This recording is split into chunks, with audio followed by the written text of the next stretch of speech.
তুমি আসো সামনে দেখো, দেখো রিক্স আছে। কিসের রিক্স? দেখো ওয়ালাইকুম আসসালাম। তোমরা কারা? তোমাদের দুজনের সম্পর্ক কি? বাসা কোথায়? আমরা দুজন মানে মানে করছো কেন?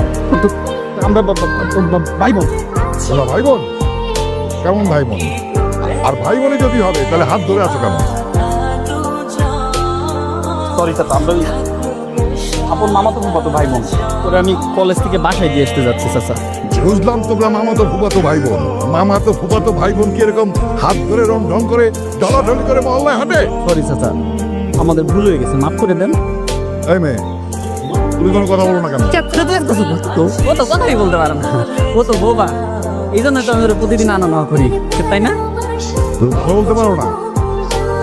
শোনো মেয়ে, তুমি যেহেতু কথা বলতে পারো না, কালকে বাসা থেকে বেরোনোর সময় কাগজ কলম নিয়ে বেরোবে।